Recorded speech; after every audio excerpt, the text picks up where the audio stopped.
So here we have the QuinFlow. So this is what's going to warm your blood. So this can warm blood from 100 to 290 mLs per minute. So this part is not disposable, but you do have a disposable part, and this is what the blood actually flows through, and this is what warms it. So to connect it, you've got these on the bottom, and they'll line up with the connectors here.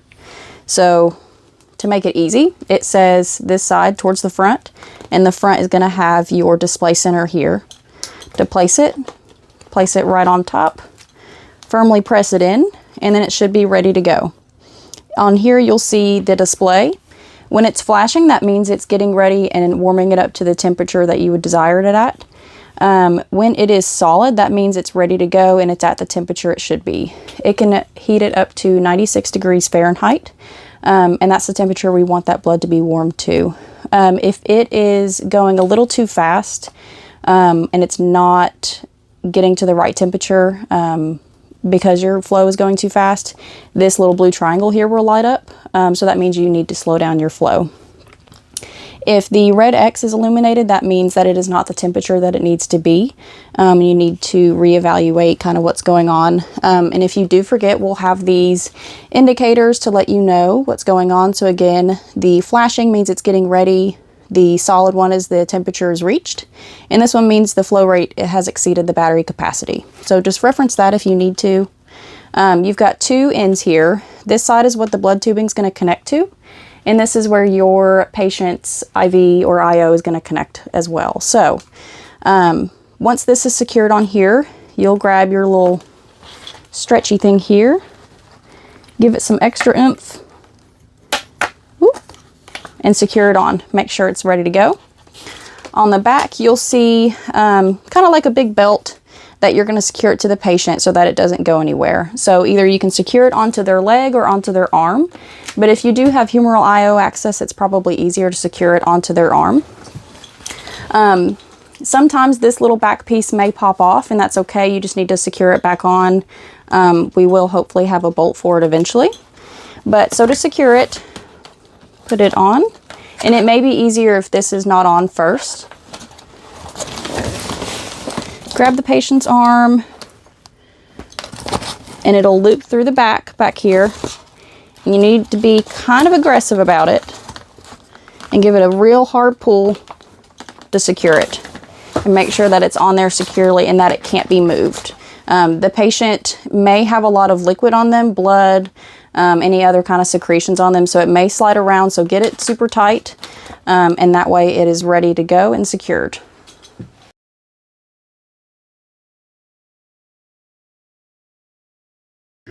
Okay, so today we're going to talk about the safety view and why it's important. So this is called the safety view, and this is going to help us make sure that the blood never exits its range of safe temperature. So how we're going to place it is you've got your blood, and where we're going to place it is on this back side here. So this is the part that will go down, and when you're handling the safety view, you don't ever want to touch this part because your hands are warm, and so if you touch this part, it'll indicate that the blood has gone outside temperature when it may not have. So always handle it by grabbing the outer edges. To start, you'll peel this, okay, and then you'll place it and stick it on. So be sure, again, just touch the outer edges just to be super careful. When you're ready to get it started and make sure it's ready to go, peel this back. Again, be careful about touching it, and then snap it in place. Make sure it's ready to go. So normally you would see that the indicator is going to be white, but right now it is red. It is red because this blood right now is not cooled, so it is outside the temperature range. So when you place this safety view, you want to make sure that it is white. And if it is red, then that means the blood is not within safe range, and you need to follow the proper protocols for that. Anytime this blood cooler goes out of range, you may be able to salvage the blood. You can take the blood out of the cooler and check the safety view. If it is still white, then you can take the blood and put it in our backup cooler and make sure that it's still ready to go. So with the safety view, we want to keep these at least inside of this cooler, if not in the refrigerator inside. So we keep at least 1 to 2 within the cooler inside, and that's to condition the safety view the same temperature as the blood. So when it's placed, it will be white. Like I said, right now it is red. So with these, like I said, you'll put them on the back, but when we have actual blood, there are going to be a lot of stickers on the back, and that is for tracking the blood that you give to hospitals and things. So once they have that blood bag, that's for them. So there will be stickers, and you'll have to remove a couple at least to put it on here. So it may not be directly in the center like this. It may be off to the side or somewhere where a sticker is not. So when you do handle the bag, you want to handle it carefully. So if the bag were to be picked up like this, so now you've ruined this safety view and you don't know if the blood has gone inside or outside of the range. So you would have to exchange that blood.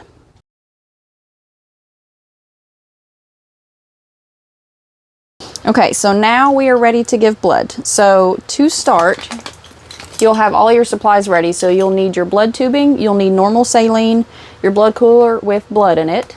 Your QuinFlow is going to be set up on the patient and ready to go, secured tightly, and make sure that the battery is charged. So we'll open up the blood cooler, and first, before that, we'll make sure that the cooler still says it's within range. It says it's 4.3 degrees Celsius, which is correct. It needs to be anywhere from 2 to 6 degrees Celsius. Okay, so be sure not to pull the blood out until you're ready to go. That way you don't risk getting the blood outside of temperature range. So if you are ready to go, you need to make sure that your blood is not damaged, that there's no discoloration, no leaks. So visually inspect the bag and make sure there's no excessively large clots. Make sure it's not discolored. Make sure there's no leaks. On this bag there are a few leaks. That's just because we've punctured it. So make sure there's no leaks coming from it, make sure there's no damage to the bag, and then make sure that your safety view is white. Again, this one is red because it is outside the range, but you would need to cross-check that with your partner or someone on the truck with you and make sure that this is white, and have them visually inspect the bag as well. Again, be careful not to touch the safety view and risk altering the color of it. So if we're ready to go, we'll get the cooler out of the way, and you'll get your blood tubing ready to spike with saline. But until then, we will leave this in the cooler. Okay. So now we're going to spike saline.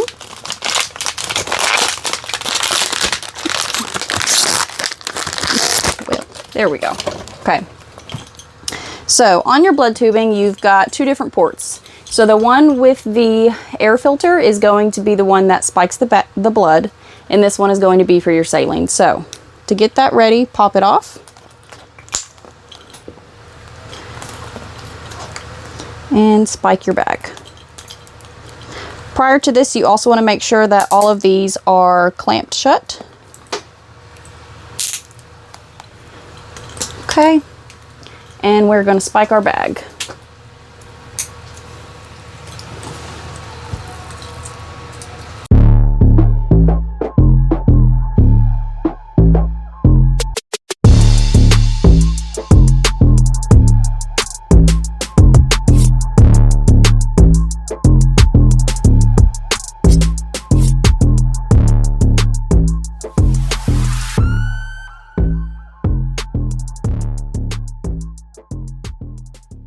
Okay, now that that's ready, we're going to hang it, and we're going to connect it to our QuinFlow. So again, this is the part that goes to the patient. Don't have it connected just yet. We'll go ahead and connect it on the shorter side. Take off your cap. So you've got your 2 ends that come together and they screw together. So now we need to prime it through. We should start to see it come through here.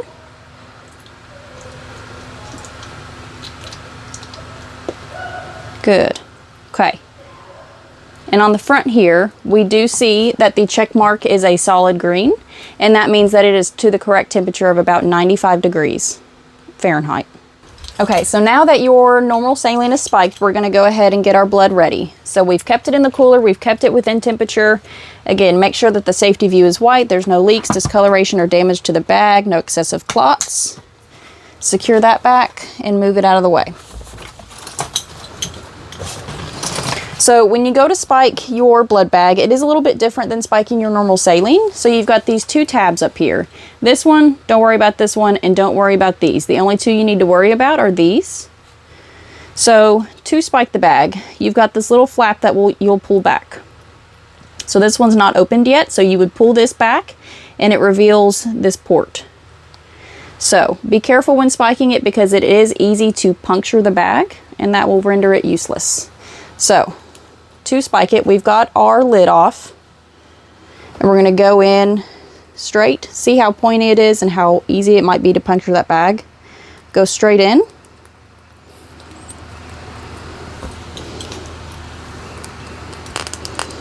And now we're ready. So now that your blood is spiked, what you want to do is go ahead and get it on a pressure bag. That way you were able to get your bag to go speedily. So this little spike here will catch onto your blood, and this will be hung just like the saline. So go ahead and get your valve this way to inflate.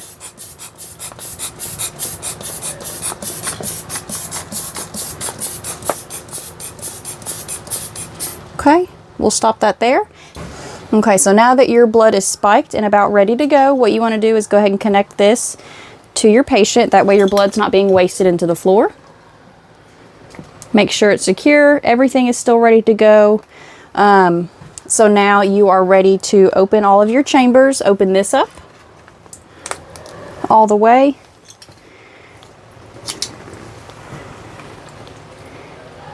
And what you can do to help with flow is to squeeze what's called your hand pump. So this will facilitate blood flow. And what you've got here is a little valve. So this way when you squeeze the pump, that blood doesn't go back up into this chamber. You've got your filter in here to filter out any clots. Again, squeeze the hand pump to help facilitate blood flow. So you've got your flashing or your solid green light. This means that the temperature is where you need it to be, about 95 degrees. So always ensure that this is not lit up to make sure that it's not going too fast for what's your battery capable of. One thing you also want to make sure is that your saline is still clamped off. You don't want this open at the same time.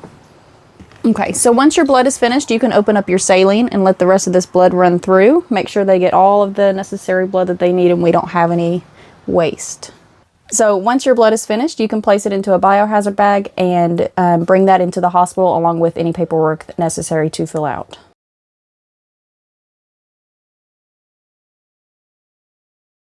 So when you have your pediatric patients, we're not going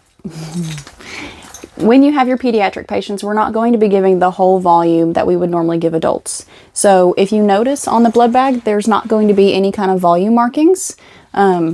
So with that, you have a specified dose that you give pediatric patients. So however many mLs per kilograms. So to do that, we do what's called the push-pull method. So what you need is a stopcock and you need about a 60 ml syringe. So we've got one of these and we've got our stopcock.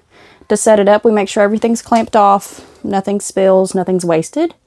On this side of the blood tubing, just after this clamp, you're going to disconnect these two sides. Okay. And then you connect your stopcock here.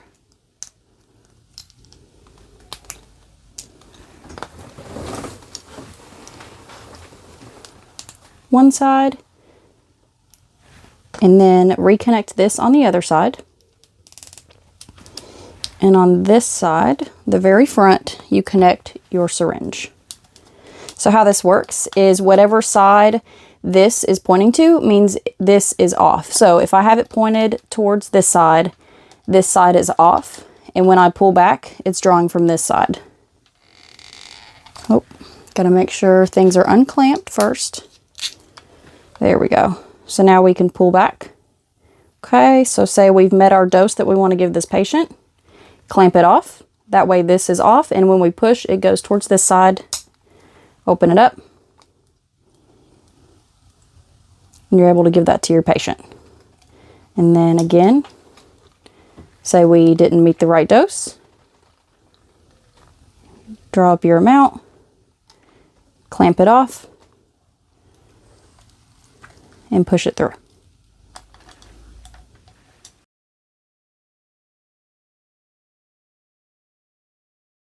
So it is the beginning of your shift, and we are going to rotate the PCM, the internal compartment of your Delta cooler. So you'll open up the cooler and grab your new PCM.